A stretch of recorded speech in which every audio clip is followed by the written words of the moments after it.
கர்த்தருடைய பரிசுத்த நாமத்திற்கு ஸ்தோத்திரம் உண்டாவதாக.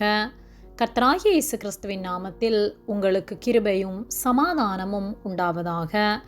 இந்த நாளுக்குரிய தியானத்திற்கான தேவ வார்த்தை யாக்கோபு அதிகாரம் 2 வசனம் 13.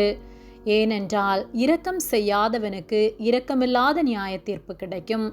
நியாய தீர்ப்புக்கு முன்பாக இரக்கம் மேன்மை பாராட்டும். பிரியமானவர்களே, கர்த்தருடைய பிள்ளைகளாகிய நாம் இரக்கமுள்ளவர்களாய் கர்த்தருடைய வார்த்தைகளை ஒவ்வொரு நாளும் தியானித்து அதை கை கொண்டு ஒவ்வொரு நாளும் அவர் விரும்புகிற வாழ்க்கை வாழ வேண்டும். யாக்கோபு 2:13 ஏனென்றால் இரக்கம் செய்யாதவனுக்கு இரக்கமில்லாத நியாய தீர்ப்பு கிடைக்கும். நியாய தீர்ப்புக்கு முன்பாக இரக்கம் மேன்மை பாராட்டும் என்று சொல்லப்பட்டுள்ளது. நாம் இரக்கம் செய்யாதவர்களாய் பிறரை குறை கூறி குற்றப்படுத்தி பிறரை நாம் நியாயம் தீர்ப்போமானால் நமக்கும் அப்படிப்பட்டதான நியாய தீர்ப்பு தான் கிடைக்கும். நம்மை நாம் ஆராய்ந்து பார்ப்போமானால் நம்மிலே அநேக குறைகள் உண்டு. நாம் எந்த விதத்திலும் மேலானவர்கள் அல்ல. கர்த்தருடைய கிருபையால் நாம் ஜீவித்து கொண்டிருக்கிறோம்.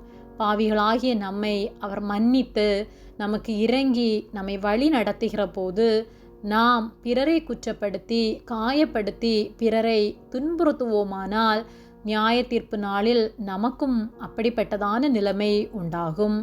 ஆகவே நம்மை நாம் ஆராய்ந்து பார்த்து நம்மை சீர்படுத்த வேண்டும்.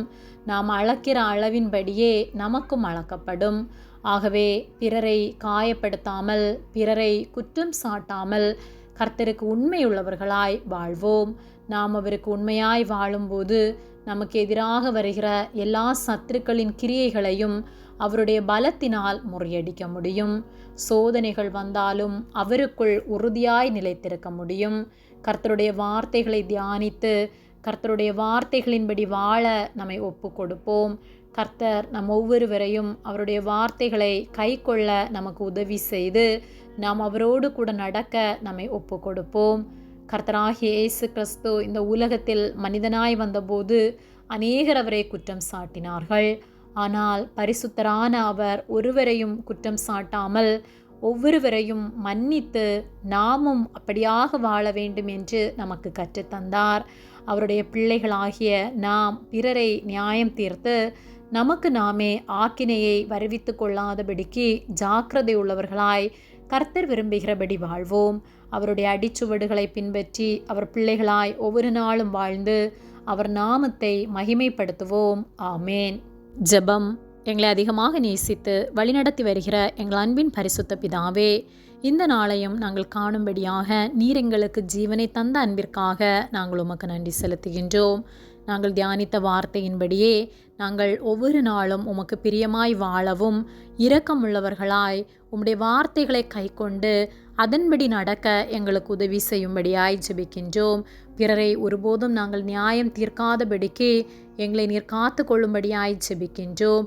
உம்மை போல எங்களை நீர் மாற்றும்படியாய் ஜெபிக்கின்றோம். எங்களை உம்முடைய கரத்திலே ஒப்பு கொடுக்கின்றோம். இயேசுவின் நாமத்தில் ஜெபிக்கின்றோம் ஜீவனுள்ள நல்ல பிதாவே, ஆமேன். கர்த்தர் உங்களை ஆசீர்வதிப்பாராக.